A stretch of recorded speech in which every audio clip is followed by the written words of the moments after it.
Hello and welcome to The Booth, conversation as it should be. I am one of your co-hosts, Sean Zimney. And I'm your second co-host, Matthew Ingham. Today's topic, Sean, we're covering alcohol in college. But first, why don't you tell the listeners what we're about here at The Booth? Yeah, so in a booth, we're literally in a booth in our garage, and we're talking about these issues, and it's just no punishment for honesty. Honesty is key in the booth here, whether we have guests or just talking with ourselves like right now. And today we're going to be talking about alcohol in college, and which is a little interesting because Matthew, who is a senior in college and who's 21, has a more broad experience with it. I am a junior, still a couple months until 21, but we both have some pretty distinct and noteworthy experiences with it. So let's get right into it. And first, I want to talk about a little bit of statistics. And yeah, that doesn't sound fun, but trust me, it's a little more interesting than it sounds. So nationally,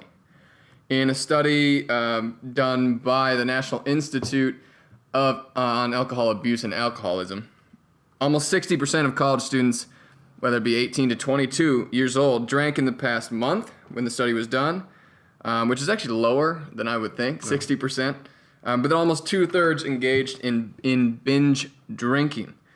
Another study also said it was 38% binge drinking, came out the same year. So you have some varying there of how you would define binge drinking. Exactly. But Matthew, when those statistics come to your mind, how does that relate to your own college experience? Well, I think what disturbs me the most is the 2/3 binge drinking. That leads right into our next segment of like the health concerns around drinking. Yep. Not as many students drink as you would think, and the media often portrays all college students as partiers, and we're always partying and drinking and nothing about school. So yeah, not as many students drink as you would think, but when we do drink, we as in the collective student body, You drink to get drunk, right? You drink to get drunk. It's only on the weekends. There's never any drink for enjoyment. It's drink to get drunk. Yeah, and it's not for a special occasion. It's for, it's Friday night, let's get drunk. It's Thursday night, Thirsty Thursdays. It's Saturday night, let's get drunk. And let me just get this straight, too. I'm not here to bastardize drinking by any means, but I believe there's an issue with the belief that you have to drink in college. Yeah. And like you said, with that's lower, 60%, a lot lower than what you'd think. But you said because what you see in the media, what you see on the news, what you see in television, in movies, it's all about how college students just drink, right? How they're just drinking all the time. It's a social thing. It's a way to get your name out there. It's a way to be involved with other people, to make friends, what have you. But that's the issue, right? Because alcohol is not the answer for college students. No. And I mean, I went to a smaller private Christian high school in high school, and I went into college. First, I went to Purdue University for 2 years, and then came up here and went into college thinking I was behind the curve, that I was not going to keep up with people in college. I had never drank before. I got to college, didn't drink. I felt out of the loop.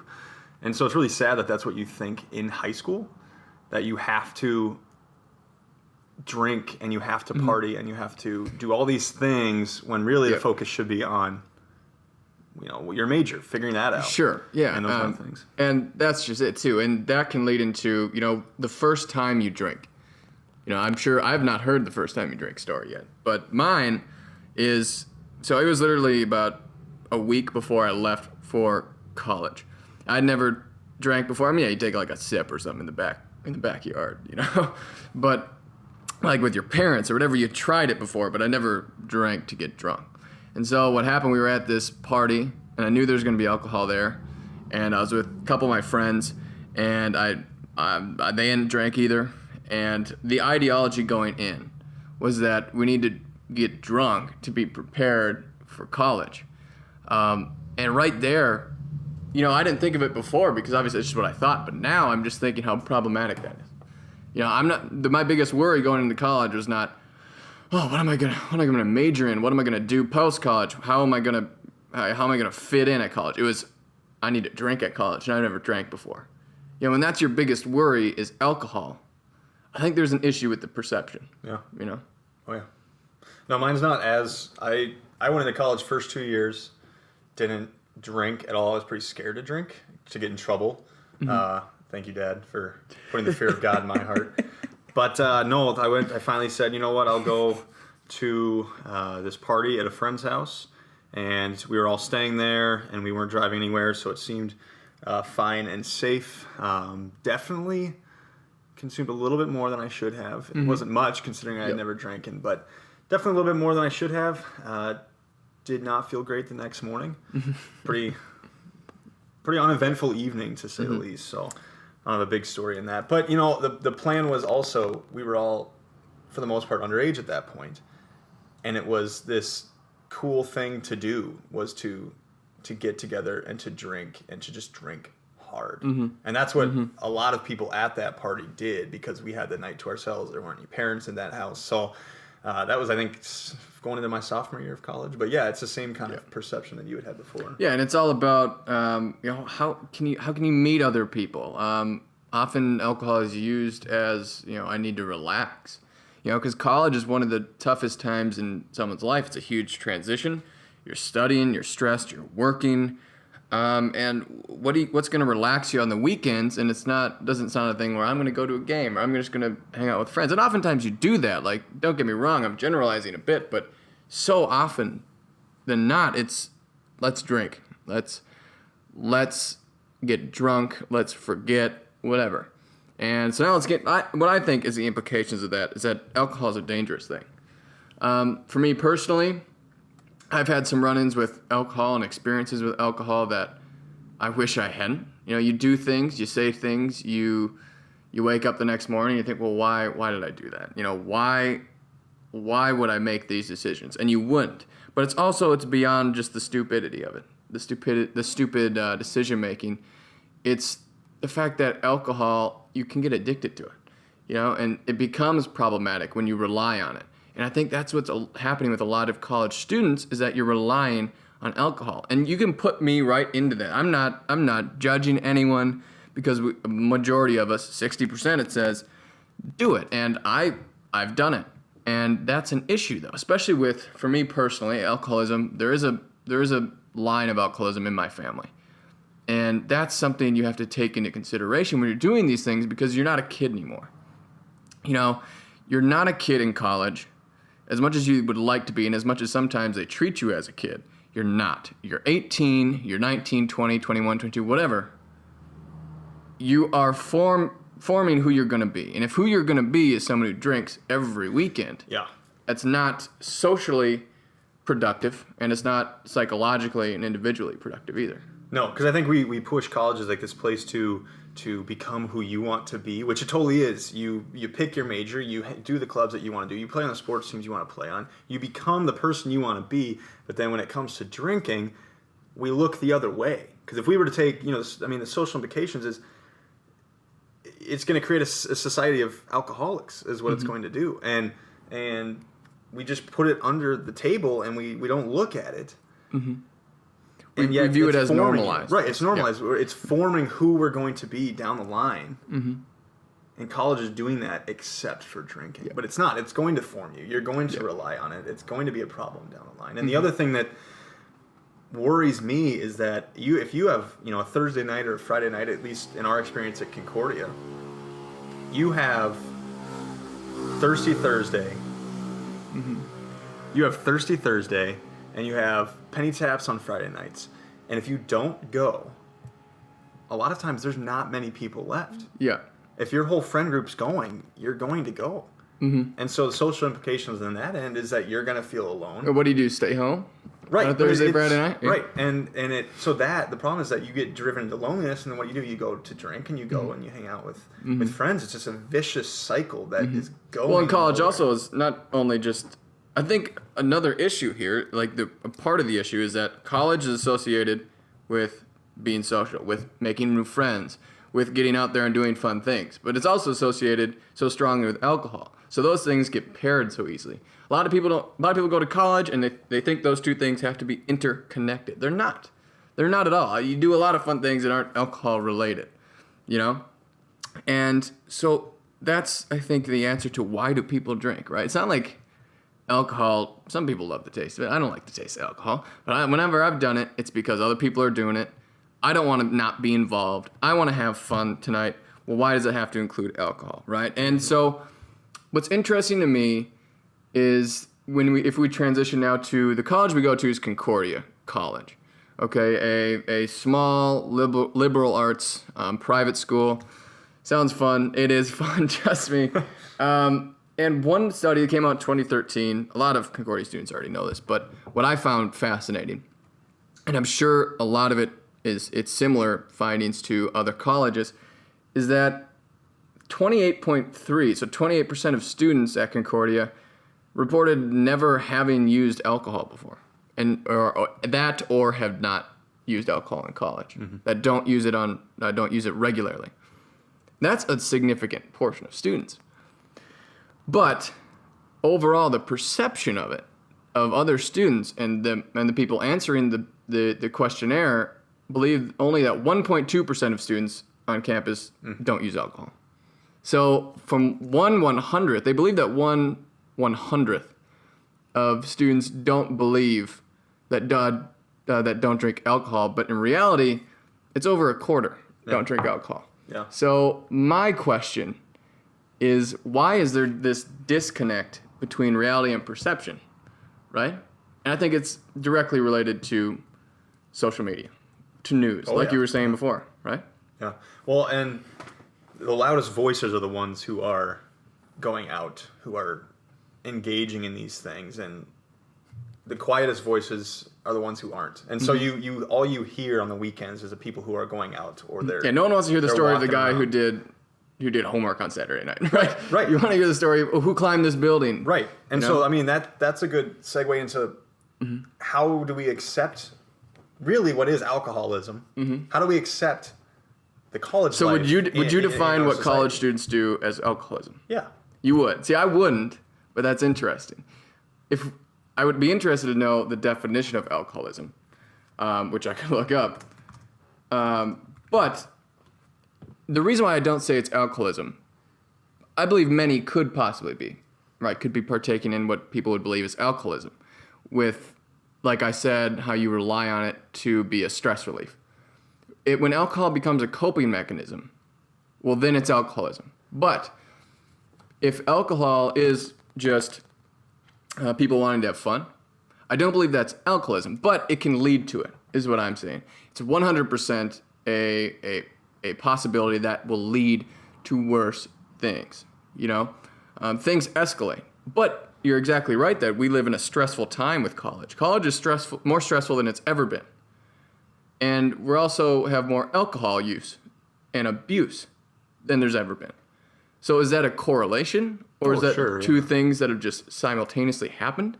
Yeah. But I think we can't focus and blame it on, well, there's more stress now, so it's okay, right? I think it's alcoholism, and I would define it as alcoholism because how many times are you sitting in class on a Thursday or on a Wednesday or any day of the week for that matter, and they're like, we just want the weekend, right? You just want the weekend because of what?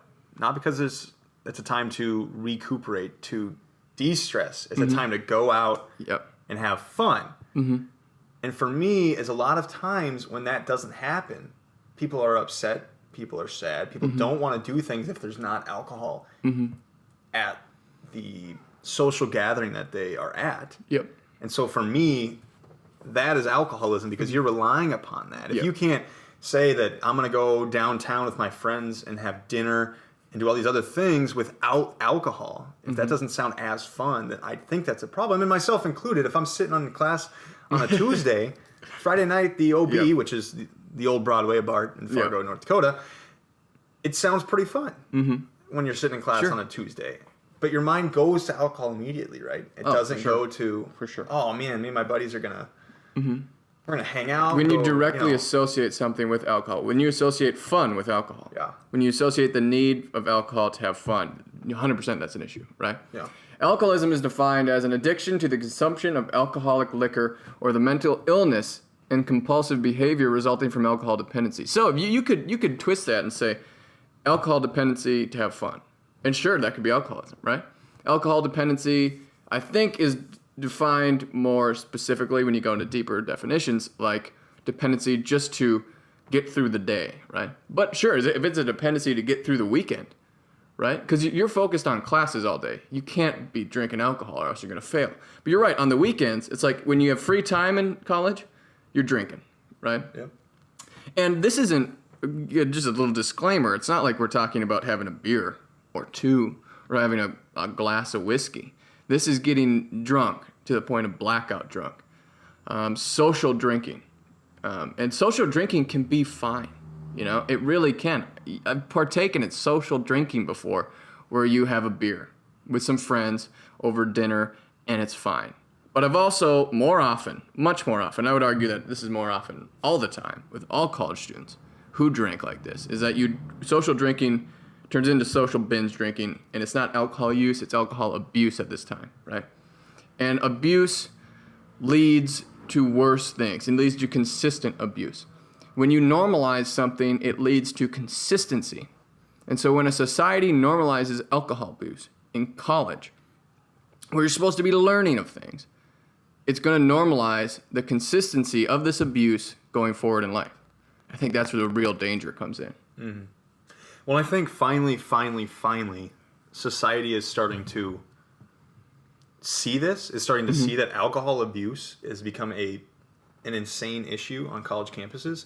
Because, I mean, I'm reminded of the Penn State story, the fraternity at Penn State just, what was it, May or April of this year. But so for those who don't know, there is a fraternity on Penn State's campus, and the student, from what I've gathered from the story, you could look it up, fell down the stairs, was drunk, was playing a drinking game, was an initiation type game, consumed a lot of alcohol in a very short period of time, got drunk, fell down the stairs, hit his head.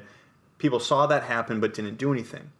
He laid down there unconscious. He woke up periodically throughout the evening, stumbling around, still drunk, still concussed is what I'm guessing it was. And no one does anything. And one of the buddies, right, says, we need to take him to the hospital. We need to do something. And the other brothers kick him out of the house. And then the night goes on, and it goes on, and it goes on. And by mid-morning, they had changed him. They had done everything. And finally, they're like, maybe we need to take him to the hospital. And he dies. He died. Oh, my goodness. And now they have over 1,000. They have like upwards of 1,000 charges against them, including 18 counts of manslaughter. And again, if those numbers are off, just look up the story. But it's nuts because it's gotten to this point, and I will attest for the people in my life that are in fraternities. I'm not bashing fraternities. I'm not bashing sororities. I'm not bashing Greek life. But it's a problem on college campuses. And when we socially allow people to push others out of their comfort zones and into these situations where they are drinking in excess because it's socially okay, that is a serious problem. That's not only alcohol abuse, but in my mind, that's alcoholism because you're basing your entire life around that one and object. it's not just having it being normalized, it's being promoted, right? So it's not just, and that's a very severe story, of course, but many of us have been in situations drinking where you're puking. You know? Sure. You are literally, your body is poisoned. That's why you're doing it. It's not a good thing to puke, ever. Yeah. So, but yeah, you're absolutely right. When things become normalized, it's with college drinking, it's not only becoming normalized, it's becoming promoted. You know, and that I would consider probably alcoholism, right? You could possibly try to give it a term, whereas maybe it's not strictly alcoholism as broadly defined or as distinctly defined as like in a dictionary. But college alcoholism could definitely be something where you could get an actual conversation. Its own about. Unique segment of alcoholism is what you're saying. For sure. Sure. Yeah. And it's so, not the typical drink all day, you're dependent upon it to get through the day kind of thing, right? Yeah. Yeah. And so, again, to talk about the future implications of this, I mean, there's, again, the promotion of this consistency. And when you promote something, what happens when you're 35, 40? You know, a lot of people don't just age out of this behavior. You know, you know how hard it is to break behavior. It's not easy, which we'll get into shortly too. But what do you see as possible detrimental future implications of this? Well, I think it'd be interesting, first off, to talk to our parents' generations in the sense of binge drinking was around then too, and the drinking age was lower. So we could look at our parents' generations and see what happened when they went from binge drinking to nothing or to Mm-hmm. socially, normal drinking. But I mean, I think at the rate that we're going in college is going to continue into your normal adult life, because I don't think you can just stop looking forward to things on the weekends and going hard or as hard as people do and then just quit once you get to the adult world. It's something that's going to continue, or it's going to cause mental health issues or physical health issues, because you become so dependent upon it that if you do cut it out, it's going to have some kind of effect on your daily life. Yeah, and college is a time of increased and often things come out like depression, anxiety, two very common things that happen among college students. And when you mix that with alcohol, there is that danger. Mental illness and alcohol do not mix. They just don't. Depression and alcohol do not mix. You can't take those two together and think that's going to be a healthy combination. And with the amount of stress, and whether it's about a romantic relationship that falls, any type of stress in your life in college, or you did bad in a class or whatever, and then you turn to alcohol. That promotes that type of behavior. Well, when there's something wrong, let me drink. When there's something wrong, I'm going to get drunk and I'm going to forget about it. I'm going to feel better about it because I'm intoxicated. And that carries over. Ideologies don't just stop after college, right? You learn things in college, you grow in college, and that sticks with you. So these types of behaviors, and at least these types of ideas and ideologies going forward, can be nothing but unhealthy, And getting drunk is not necessarily a bad thing. You're going to do it in your life. But when you do it every weekend, oftentimes multiple times every weekend, that's not a healthy pattern of behavior. Mentally, Not to mention that you're destroying your liver in all ways possible. And alcohol is there not to be abused, but to be enjoyed. And when you mix abuse and enjoyment together, well, then you get this issue, right? So now the big question comes up, well, why are you just rambling on about this? Why are you talking about alcohol in college? Do you have an answer? No, I don't have an answer. I don't know if you do. No. But why is it so hard to stop drinking in college is my big question. The big question for me about this is, why is it so hard to stop? And I think that's what we're gonna end on here, is that final point of why is it so hard, because I've tried before, failed. You're drinking alcohol and then all your friends are doing it. You can have the most supportive friends in the world, and I believe I do, but it's tough to just stop what others are doing, right? Sure. Yeah. About being socially accepted. It's tough to stand out in that way. Sure. And for context, Matthew and I both recently now, no alcohol, right? Yeah. Yep. Yeah. No, I did that yesterday. Just committed to that yesterday, and it sounds like you're gonna do it with me. But no, I mean it's about having that support group, that base around you, that friend base that can support you and challenge you and keep you from doing some of those things when you are in those tough moments of, everyone's going out, right? Yep. So that might be the biggest problem is you're not surrounding yourself with the right people. Because I personally believe that I also am surrounded by the right people, and that if I, for this semester, am going to cut it off, no alcohol at all, I have a friend group that's going to support that, that's going to push me to maintain that. Yeah. But it is hard because the people are going out. They're going to ask why you're not there. The only way that you're going to be able to hang out with somebody on a Friday or a Saturday is if you go out. No one wants to go see a movie. No one wants to go to the park and play Frisbee golf. No one wants to go on a walk. And it's not even just about because I've had that thought, well, there are so many ulterior things that you could do, alternatives. But you mix those alternatives with alcohol still. Like you said, say if I want to go bowling with some friends, guys, let's not stay in and party, let's go bowling. Well, you're still drinking when you go bowling, Oh, sure, yeah. It still happens. So it's not just the fact that there's other things to do. Yeah. Where can you find other things to do that are not involved with alcohol? And I think a big reason of why is it so hard to stop drinking is the same reasons we talked about, well, why do we drink? It's everywhere. It's everywhere. Yeah. It really is. And it is so tough to just say to your friends who are like, let's go out, we're going to have a great time, say no. Yeah.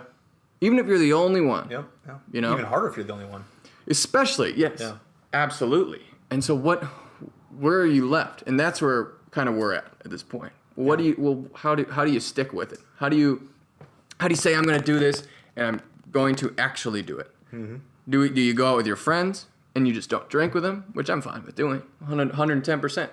Especially since a lot of my friends are 21. I can't drink. So that's kind of what I'm forced to do anyway, but it's tough. It really is tough. And I'm anticipating, hopefully, that it's going to work out. I think it will. Yes. You turn on the NFL game on Sunday and sponsored by Miller Lite. Yep. And for me, I'm big into racing. I go to the Indy 500. Beer everywhere. Any sporting event, any concert, any big social gathering, it's still there.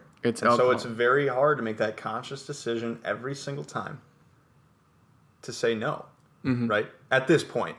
Yes. But yes.